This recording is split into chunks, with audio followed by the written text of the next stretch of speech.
New timeout lengths. You want me to have? You can now, no, it's live right now. Well, you can now put people in timeout for different lengths. That's interesting. All right, let's see. Weekly live. Nobody in the room. Nobody here. Just me. Nobody in. Are you in? Are you able to get in? Yeah. It doesn't. It says 0 people in here. That's interesting. All right. Oh, there it goes. It says you're in.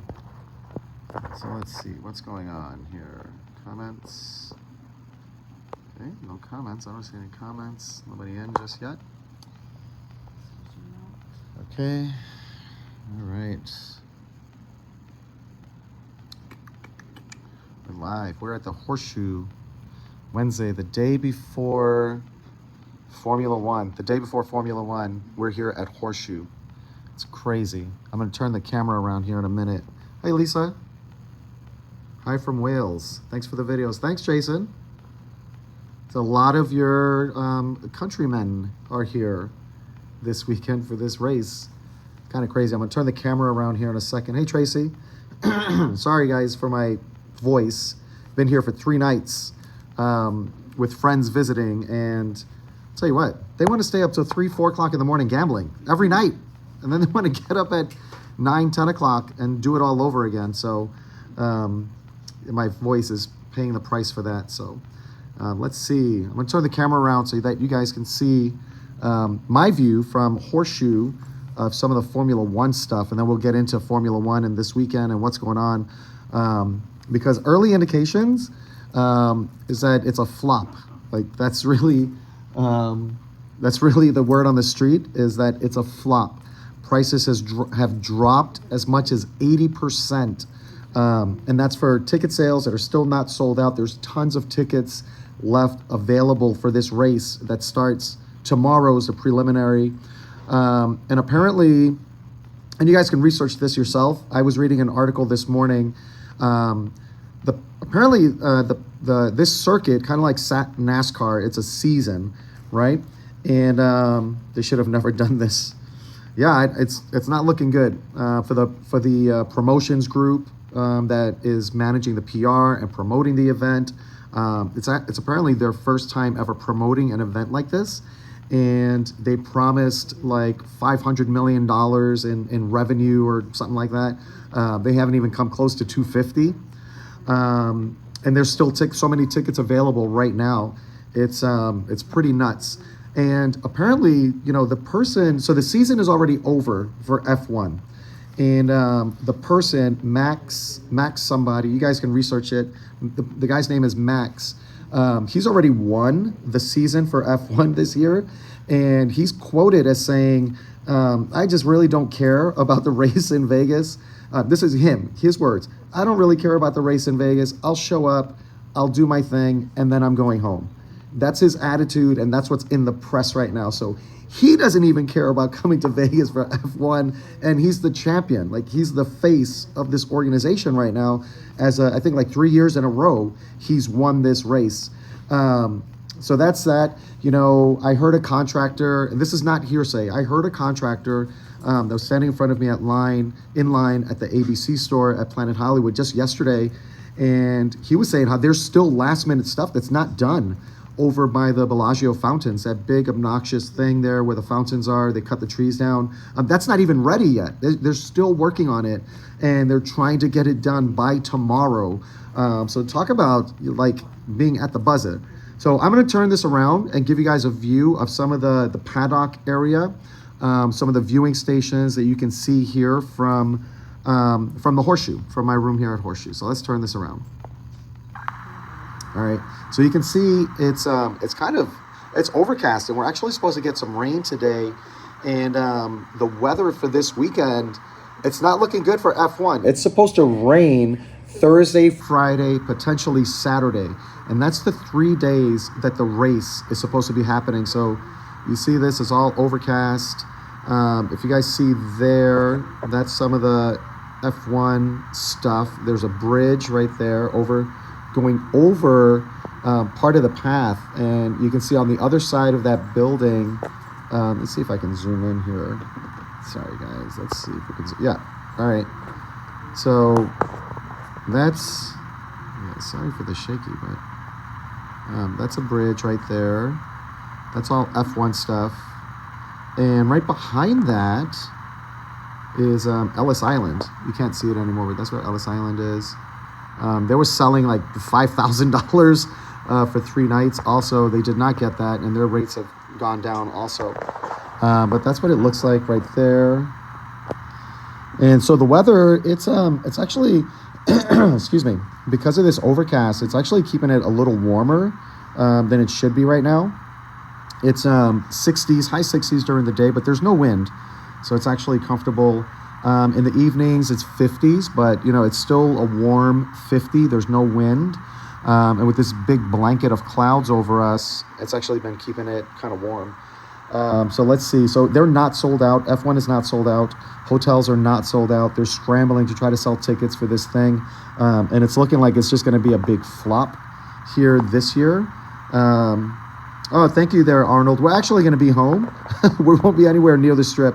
We're coming back on, it's not that bad, Lynn. It's actually, because there's no wind, it's high 60s, but it feels comfortable. And it's actually perfect to be outside because you don't have the sun beating down on you. There's the monorail.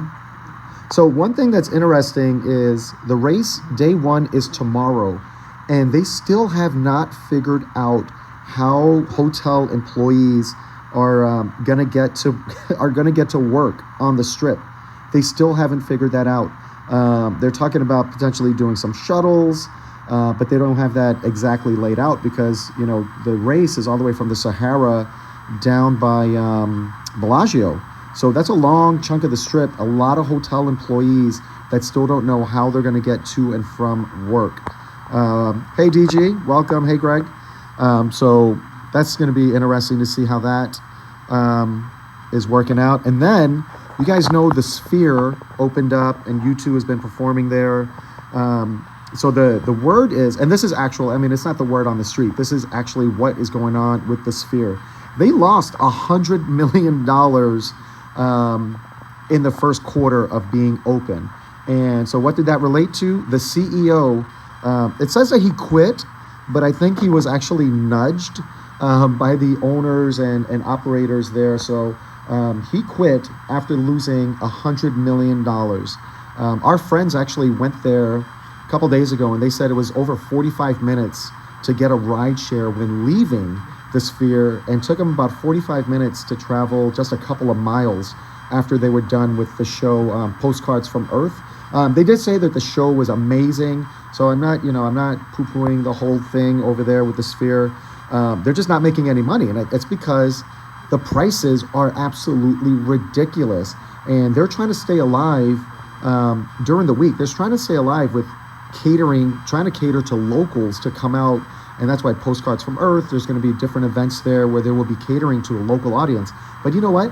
Just to park in their parking lot is $100 per car. That's crazy.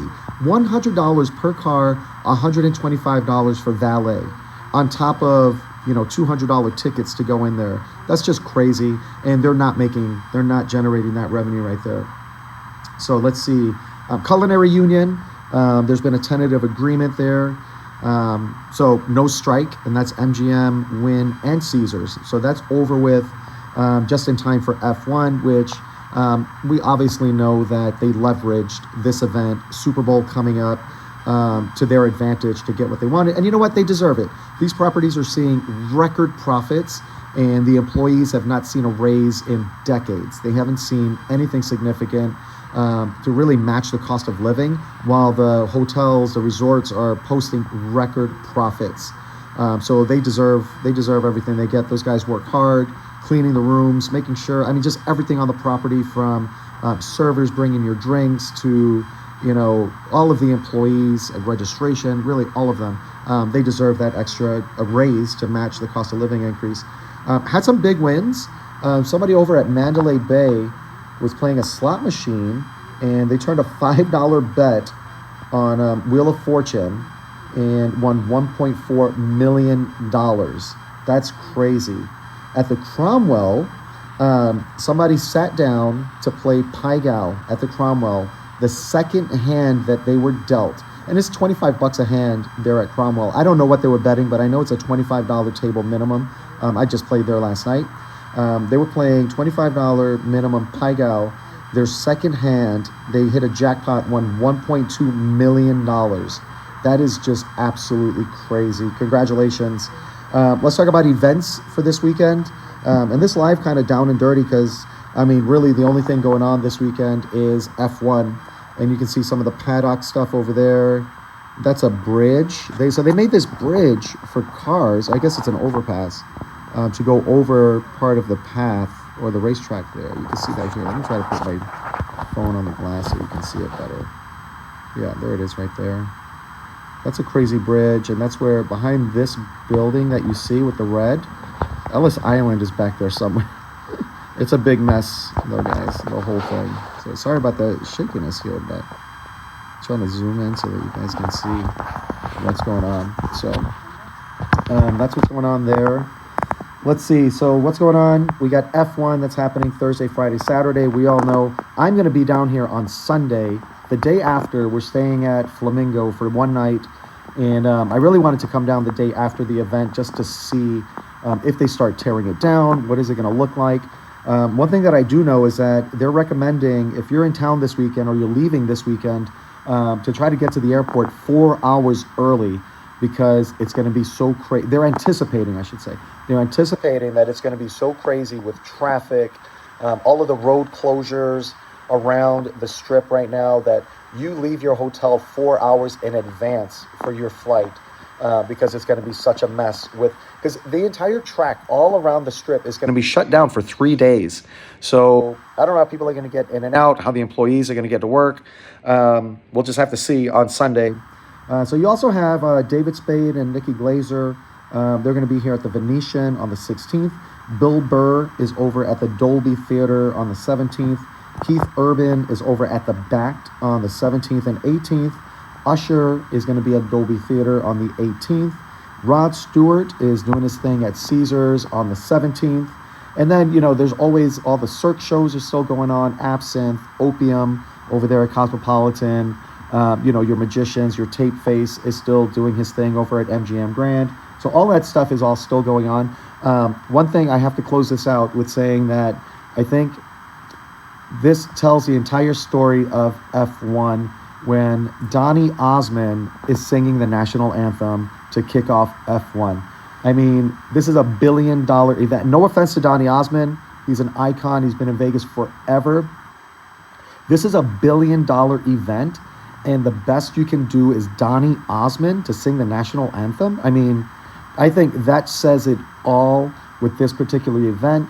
And everyone that we've spoken to, from construction workers to employees, here at the hotel, when we checked in a registration, this thing is a giant flop.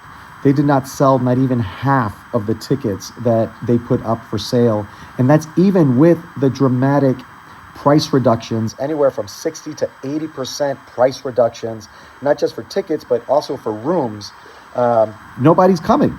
People just don't care. And I think it's really because the entire marketing team has promoted this event to an international crowd, not to a U.S. crowd. That's why it's at 10 o'clock. The actual race is on Saturday at 10 p.m.